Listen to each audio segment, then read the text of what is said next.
ఏమైంది అమ్ములు? వస్తలేవు. చాలా మిస్ అవుతున్నా నిన్ను నేను.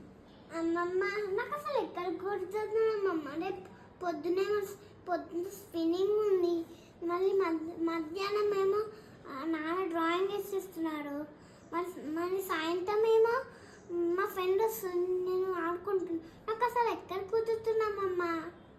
ఇక్కడికి వస్తలేవు, స్వప్నమ్మ దగ్గరికి పోతలేవు. మీరు ఎవ్వరు రాకపోతే నేను ఏం కావాలి? ఎట్లాగో పెద్ద మామ రాడు, చిన్న మామ రాడు, ఎవ్వరు రారు. మీరన్నా వస్తారంటే మీరు కూడా వస్తలేరు. మరి నేనేం కావాలి చెప్పు? నేను ఒంటరిగా ఉండిపోవాలా? మీ గురించి ఏడవాలనా? మీ తాత ఉన్నారు కదా, తాత కూడా ఫ్యాక్టరీ దగ్గరనే ఉంటాడు అమ్మతోటి.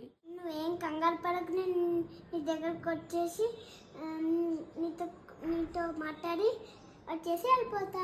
స్వప్నమ్మ దగ్గర కూడా వెళ్తావా? స్వప్నమ్మని కూడా తీసుకొని రా ఇడికి.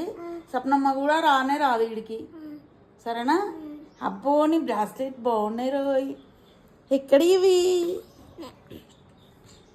నాన్న తాత వాళ్ళ ముత్యాల షాప్ ఉంది కదా, అక్కడ నాకు తాత వాళ్ళ ముత్యాల షాపు కాదే, మన షాపే. మన షాప్ లో తాతను అమ్మను కుట్టిపిచ్చానురా. ఓ సూపర్ ఉన్నాయి నాన్న. మీకు కూడా కావాలంటే తాత వీడియోస్ ని ఫాలో అవ్వండి. అబ్బో బాయ్. స్వప్నమ్మ వీడియోస్ చేస్తుంది కదా, చూడండి. స్వప్నమ్మ వీడియోస్ చేస్తుంది కదా, చూడండి.